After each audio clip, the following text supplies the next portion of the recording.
Hello, my name is Matt Westerveld from Metrix CreateSpace, and I am here to present results for Darpa PA 1152, an inexpensive, practical, textile-based computing and communications platform. Our project has four main areas of focus: power storage and charging, durability, cross-garment communications, and modularity at the garment boundary. We do not focus on applications at this time. During this iteration, we have successfully proven the functionality of our original reference design by flashing code onto our board and getting output.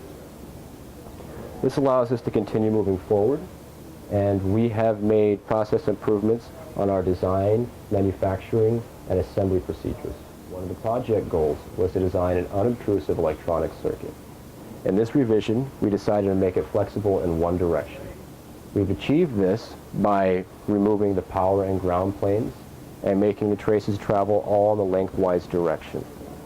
This should make it more resilient when it goes to flex, and we do some testing. For this iteration, we wanted to show that we could achieve wireless power transfer. To do that, we constructed a couple of test inductors here in the lab using our laser. These test inductors have the right form factor to be easily integrated with the rest of the platform. You can see that I have this inductor connected to the function generator, and the function generator powers this inductor using 10 volts peak to peak. We have this other inductor, and this inductor is connected to a capacitor and resistor that simulate the load provided by the rest of the platform. Now, when we bring the transmitting inductor in line with the receiving inductor, you can see that we do receive power at that receiving inductor. Here we see that we have about 4 volts peak to peak when we have optimal alignment. Now, this shows that we can achieve power transfer, and in fact, we can achieve enough power transfer to power the rest of the device. In future iterations, our plans include looking into omnidirectional antenna design so that we'll be able to transmit power regardless of the orientation of the device. And we'd also like to look into different types of inductor design so that we can get optimal power transfer and optimal power efficiency. After doing research into the available options for materials out there for our fabric application, we found one source that offers a range of conductive materials in large quantities if necessary. So we were able to get 5 different materials that range in conductivity from very lightly conductive to very conductive. We went through a testing process to understand them better. The first phase of the testing involved actually checking the conductivity of the materials and figuring out how it behaves across them, given the directionality of some of the fabrics, as well as looking at kind of length versus area, which one is a more determining factor, just to understand them better. There's not a lot of data available, and so we had to do a lot of our own testing in-house to figure out how these could apply to our research. During the conductivity testing, we found 3 materials that were particularly conductive, and so we will work with those in our future iterations for the garment applications. Now, the second phase of the testing focused on understanding how we can manipulate the fabric in order to potentially get either electrical isolation or some kind of a predictable variable result across the fabric.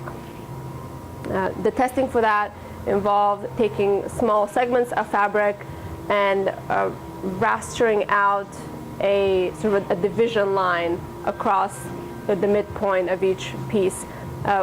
For the rastering, we used the laser engraver that we use for the electronics, because that one has the best capability of control of power in particular.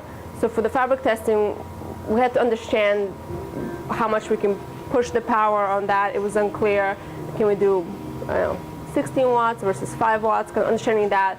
And so the machine that we use is able to actually let us do fine tuning within that range, which is important for the fabric because the margins of its sort of structural integrity are quite small. Once I identified the Metrix 130 as the fabric with the most potential for manipulation with the laser engraver, I did some further testing to better understand those properties and how they can be controlled. I did that by isolating kind of sequential islands of the material with the laser engraver at the settings that were determined best for this purpose, and did some testing to actually understand the conductivity across the different areas.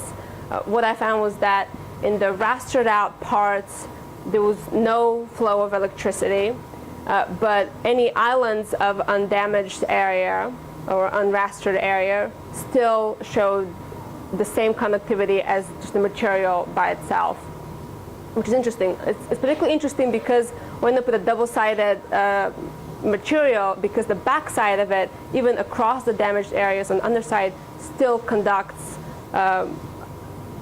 in the same way as the fabric without it being rastered.